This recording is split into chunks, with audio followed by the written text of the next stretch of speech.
Bonjour à tous, dans cette vidéo je vous propose donc la partie A d'un exercice type bac, étude de fonction avec TVI, extrait du bac S 2018 de février, Nouvelle-Calédonie. Donc on commence avec l'étude d'une fonction polynôme de degré 3, donc rien de très compliqué, mais absolument à savoir faire.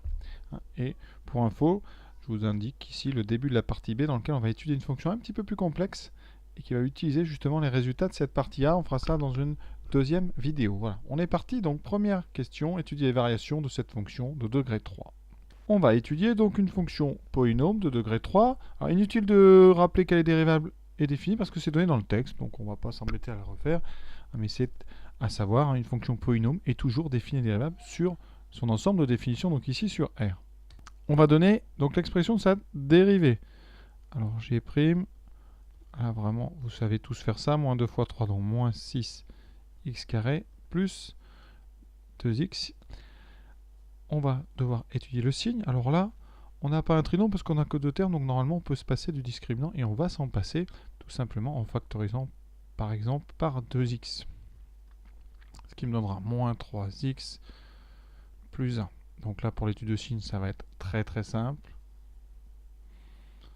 Donc x entre moins infini et plus infini. Donc 2x s'annule quand x vaut 0. Et moins 3x plus 1 s'annule quand x vaut donc moins 1 sur moins 3, c'est-à-dire 1 tiers. Donc ici, dans le tableau, on va mettre 0 et 1 tiers. On a donc 3 intervalles d'étude de 0. De moins l'infini à 0, 0, 1 tiers et 1 tiers à plus infini.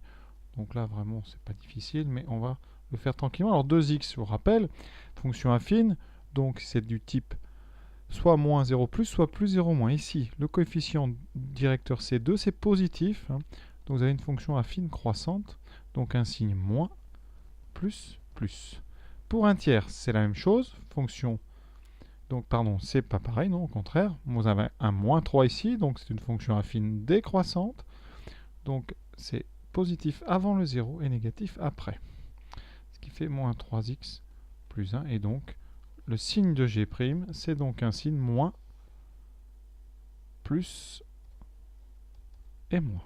Alors c'est tout à fait normal parce que pour ceux qui auront fait un discriminant, eh bien vous allez trouver deux racines, 0 et 1 tiers. Et comme le coefficient dominant c'est moins 6, on a un signe moins 0 plus moins, c'est-à-dire du signe de A à l'extérieur. Et pour la fonction G, ça veut dire que G est décroissante, puis croissante, puis décroissante. Comme c'est l'usage, on va donner les valeurs des deux extrémums. Donc il faut calculer l'image de 0. On remplace bien dans G, pas dans G'. Donc G de 0, ça fait moins 1. Et on fait pareil, G2, 1 tiers. En ça, vous pouvez le faire quand même à la main, pas besoin de calculatrice. Ça fait 1 tiers au cube, plus 1 tiers au carré, moins 1. Ça donne donc moins 2 sur 3 au cube, donc sur 27, plus 1 au carré sur 9, donc 1 sur 9, moins 1, on met tout sur 27, moins 2, ici on multiplie par 3, donc plus 3, ici par 27, moins 27. Cela me donne donc, ici, moins 26 sur 27. Donc, ici, moins 26 sur 27. Pour les limites, c'est la question d'après, donc on va les laisser en suspens pour l'instant. Donc de toute façon, si on vous demande que les variations, ne répondez pas les limites. Si on les veut, on va vous les demander précisément. Pour info, voici sur GeoGebra, effectivement, descente, légère remontée, très légère remontée. On voit bien que moins 1 et notre moins 26 sur 27 sont très proches. Donc il faut faire un zoom pour pouvoir bien voir cette décroissance, croissance, décroissance. Donc on fera très attention sur la calculatrice. C'est pas toujours facile à voir ce genre de petit sommet ici bien caché.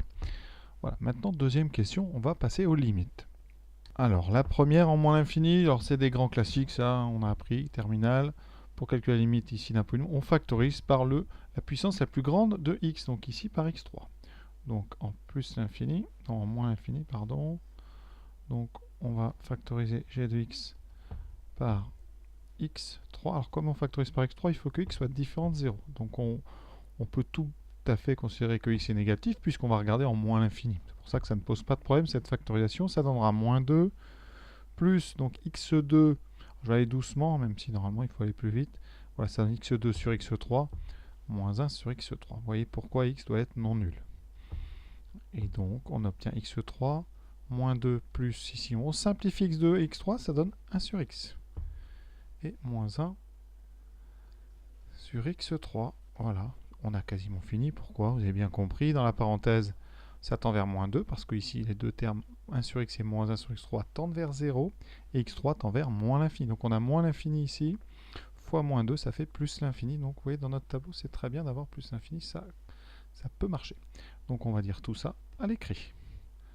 Limite, quand x tend vers moins l'infini de 1 sur x est égal à la limite quand x tend vers moins l'infini de 1 sur x3 est égal à 0. Donc, la limite de la parenthèse,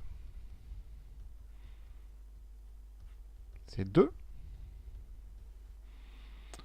On rappelle dessous la limite quand x tend vers moins l'infini de x3, c'est moins l'infini. Et donc, par produit, ça c'est important ce genre d'argument, la limite de g en moins l'infini, c'est donc, pardon ici j'ai dit 2, mais c'est moins 2, ça fait moins 2 fois moins l'infini, donc ça fait plus l'infini. Voilà, première limite.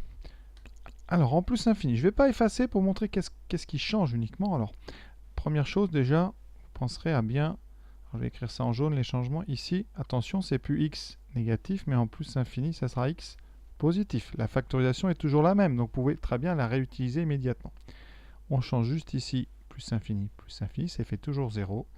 Donc la seule différence va venir, non pas du moins 2, mais du, ici, la limite de x cube. Parce qu'x cube en plus infini, c'est plus infini. Et donc là, on aura moins 2 fois plus infini, c'est-à-dire moins l'infini. Donc ici, ça tombe bien, c'est ce qu'il nous fallait pour que notre tableau soit cohérent. Donc voilà comment on fait les limites. Alors ceux qui ont vu le théorème, le principe des termes de plus haut degré. Je vais vous rappeler rapidement comment ça marche. Pour ceux qui l'ont vu, vous avez le droit d'utiliser à condition de le citer correctement. Alors la présentation que je vous conseille, c'est la suivante. Vous allez écrire donc limite quand x tend vers moins l'infini de moins 2x3 plus x2 moins x est égal à, eh bien, donc le terme de plus haut degré ici, c'est donc moins 2x3, donc ça sera la même limite que moins 2x3. Et ici, vous mettez une petite flèche et vous mettez donc principe, vous écrivez en toutes lettres, hein, principe, donc du terme de plus haut degré. Et comme la limite de moins 2x3 en moins l'infini, ça nous donnera donc plus l'infini. Ici, vous pouvez mettre tout de suite plus l'infini. L'avantage de mettre cette petite flèche, c'est que, eh bien, juste dessous, vous pouvez comme ça rédiger la limite en plus infini. Puisque le raisonnement va être le même, le théorème, le principe qu'on utilise est le même, c'est le principe du terme de plus haut degré. La limite en plus l'infini, eh bien, c'est la même que la limite donc de moins 2x3. Et celle-là, c'est moins l'infini. Vous voyez, vous avez fait d'une pierre deux coups. Vous avez, eh bien, comme ça, rédigé les deux en même temps. Donc voilà, pour tous ceux qui l'ont vu, vous avez le droit d'utiliser, mais vous citez le nom, un principe du terme de plus haut degré. Et si vous utilisez ça dans une division, vous citez principe du rapport des termes de plus haut degré. Voilà. Et ça ne marche, je rappelle, qu'avec des polynômes. Très, très important ça. Ne pas utiliser ça quand on a des exponentielles et des logarithmes. Ou des logarithmes. Voilà donc pour nos limites. Maintenant, une question avec le corollaire du TVI. Plus généralement, on va appeler ça juste TVI. Démontrer que l'équation g de x égale 0 admet une unique solution dans R. Alors, juste pour vous rappeler, le TVI, c'est admet une solution au moins, et le corollaire, c'est l'unicité de la solution grâce à la stricte croissance ou stricte décroissance. Donc ici, première étape, on va essayer de repérer la solution donc en regardant le tableau. Alors vous voyez dans le tableau, il faut savoir lire un tableau, première flèche va de plus infini à moins 1, donc vous avez forcément ici un endroit où ça va faire 0 par continuité, c'est ça qu'on va rédiger. Sur les autres parties, on passe de moins 1 à moins 26, donc ici ça ne fera jamais 0, et ici non plus. Pourquoi? Et c'est là qu'il faut un petit peu de talent pour la rédaction. Qu'est-ce qu'on peut dire sur 0 moins l'infini? Alors sur 0, pardon, sur 0 plus l'infini, qu'est-ce qu'on peut dire sur toute cette zone? Alors je vais refaire un petit tableau, mais juste sur 0 plus l'infini, que vous puissiez bien comprendre. On part de moins 1, on va monter jusqu'à moins 26 sur 27, et on va ensuite redescendre. Voilà. Et bien rien qu'avec ça, vous comprenez bien ici que moins 26 sur 27, c'est un maximum. Donc, pour tout x supérieur ou égal à 0, g de x est inférieur ou égal à moins 26 sur 27, donc il est strictement négatif. Donc, g de x ne s'annule pas. Ne s'annule pas sur 0 plus l'infini. Ça, c'est une première chose importante.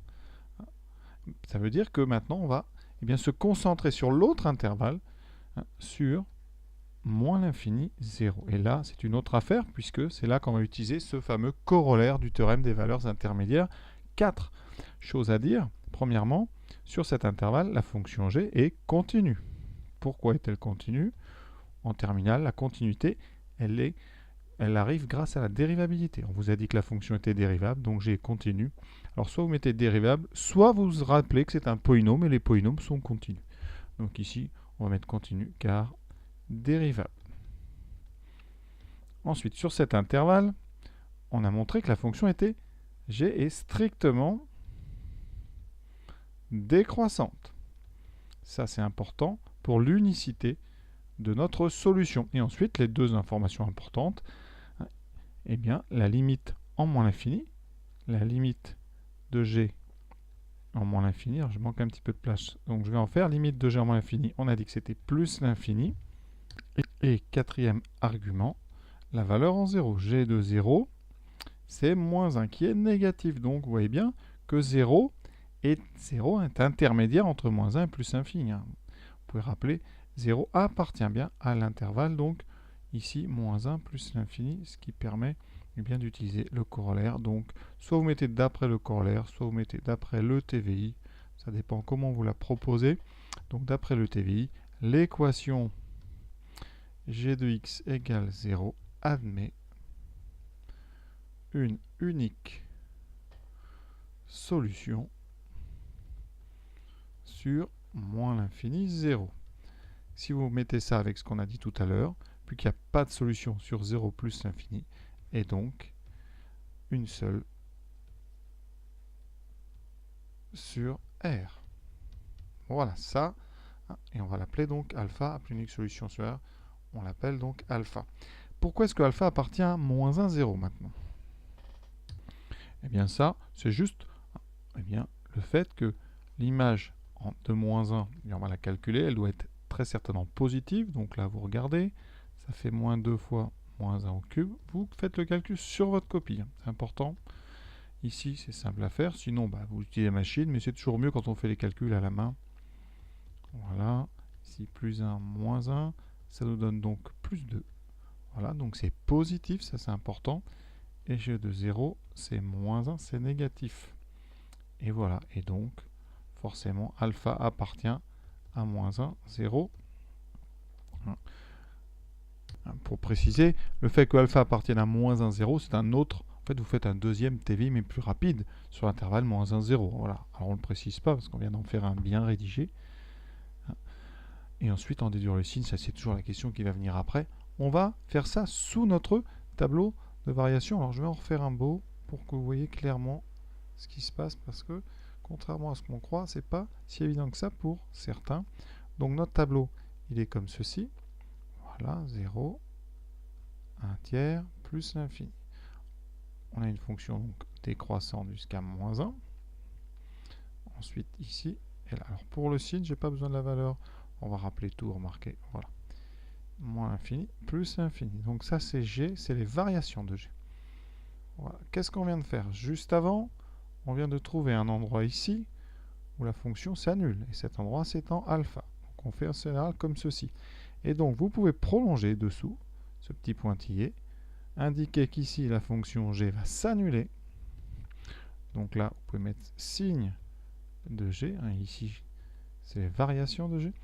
Et là, qu'est-ce qui se passe? Vous voyez, ça ne se justifie pas. On fait ça vraiment directement sous le tableau.